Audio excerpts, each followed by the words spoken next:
Just off the North Vietnamese coast on the night of 15 and 16 June 1968, 4 helicopters were proceeding toward Tiger Islands. 0100 on June 1968, in the same area, PCF-19 was struck by 2 missiles. One struck the cabin just below the pilot house, the other hit on the engine room. The boat sank in 4 minutes. If you want to know about more, go check out the description. I wrote more information what happened on that night, 15 and 16 1968.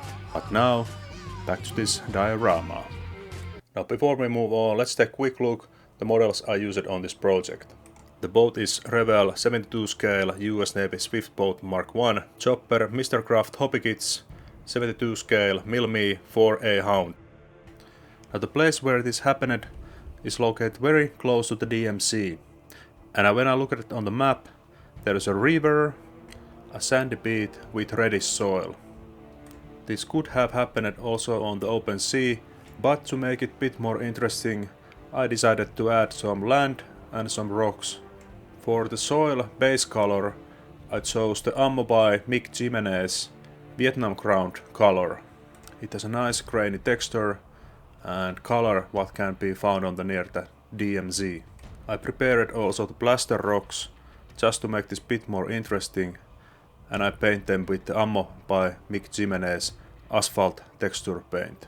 This beach and product from the AK Interactive is perfect for the Vietnam-based dioramas. It has bit of yellowish tone which can be found on the beaches of the Vietnam, and this small amount was totally enough to cover the whole area. Finally, I used the water to make the paste as smooth as possible. Painting of the terrain was bit trial and error. First, the brown came out bit too blue toned, and of course way too dark. Until I found good combination of colors and the brown starts to look like what it was supposed. That area where the road goes, I made brown a little bit reddish, and top of the hill I toned the brown a little bit more yellow. I collected and painted some natural rocks just to make it look like a bit more realistic. Now this is the fun part which I like, the static grass application. I will put all details on the description which I used for this diorama. I chose to use 2 different colors for the grass. The one a little bit drier looking, and another one which is closer to the sea, the little bit greener and fresh looking. I didn't want to cover all the area on the grass, so I applied glue here and there. I think this dark green fits quite well, considering that this is quite a wet area, so looks okay in my opinion. So what is the jungle without grass tuft? I use a 12mm tufts to fill some plain and open areas, and then 6mm tufts, just to make it look again a little bit more realistic. And some bushes, and that glue is very nice. It's practically invisible when it dries up, so there is no stains or anything. And that's how it looks like. Now after the terrain was finished, it was time to move on to seabed. I added some leather brown color to make it look like not so clean, and then it was time to pour some final resins. Blue and few drops olive drab to make it look not so transparent. This is actually the fun part, as long as the resin stays inside the boundaries. I actually had an accident and part of it come out. Second layer of resin, a bit more lighter than the first one. And the last layer, and it has only few drops of blue, so it's almost clear. As I didn't want to cast on my ship on the resin, I need to grind a base for it. Of course the base became a bit too big, and so that's why I need to fill the gaps with the cotton. I simply glue them on place with the Liquitex gloss medium. Now I simply let it dry overnight. As you can see, I've painted the surface a bit too darker, just to make it a little bit more realistic, as the resin is very clear. For the darker areas close to the boat, I mixed olive drab and clear brew, and that light or vintage green I used to fade the darker areas to the outside. I continued with the boat and I start to make waves with the acrylic sealant.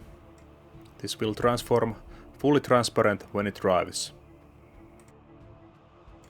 And this is how it looks with some waves. Now we just wait until it dries. Now from the light waves it was time to move the bigger splash effect with the nose makes. For that I made a mold from modeling clay, both sides of course, and then cut some reasonable sized cotton pieces from the cotton swabs. Again, a lot of Liquitex gloss medium, and when it was still wet I put it on the support. After it was fully dried I simply glued it with epoxy on the both sides. Now it was time to start to finalize the effect, and for that I ripped some cotton and glued it again using the gloss medium to the splashes. I also added some effect on, and when this all was done I coated everything with Vallejo snow effect.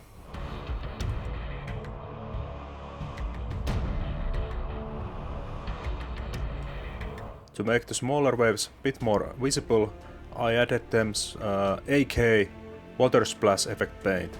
And on a cherry on the cake, I covered everything with Liquitex gloss medium.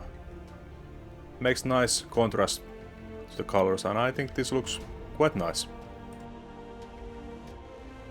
So now we are over halfway this video, and there is still a couple of cool things I learned by making this video.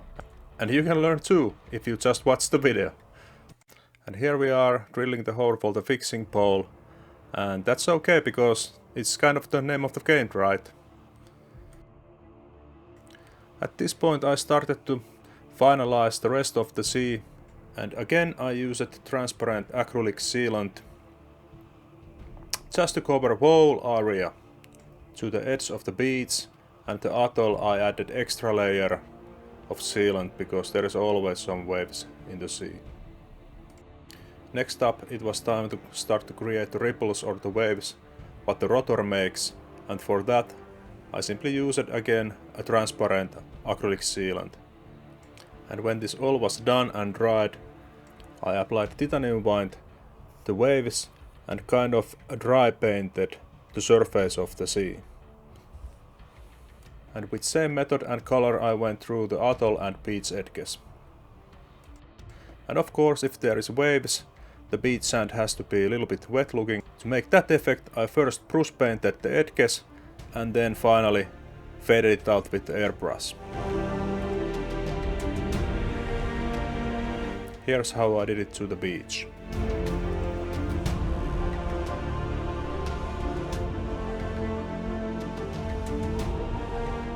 Finally we are pace, but I was probably waiting for the most.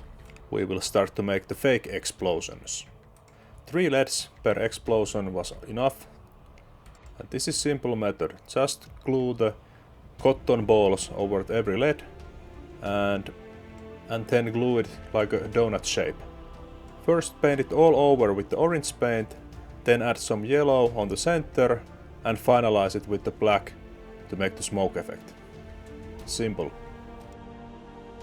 I hate to drill holes on my models, but that's the name of this game, right?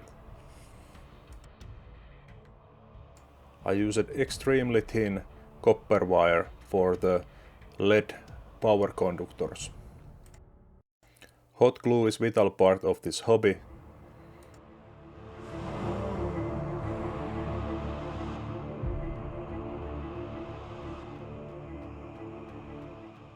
For the fishing line I drilled holes to rocket pods, and then I knotted the fishing line end of the LED string.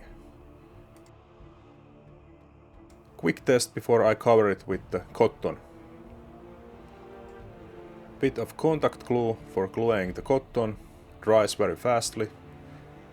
And then very thin and weak layers of cotton over the LED string and the fishing line. And voila! It's almost ready. Final touch with dark gray to make it look like a smoke tracer. Let's dive in this very last part of this video where I try to create the spinning rotor effect.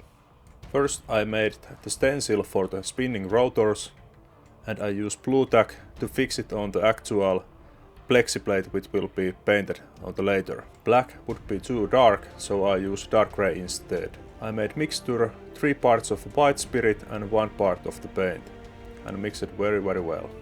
Then with airbrush and very low pressure I start to build up from the outer edges to the center.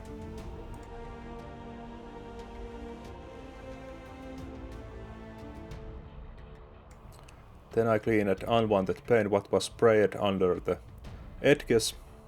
Now because this turned out a bit of an experiment, I had to make another stencil. With the help of this stencil I could paint the sickle effect in the end of the blade tip. Then little bit painting with the freehand just to blend the edges. With the same idea I made stencil for the rear rotor. For this one I added sickle effects directly to the stencil.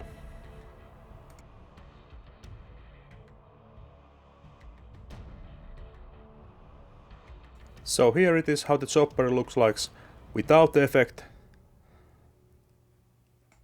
and with the effect. Which one you think is better?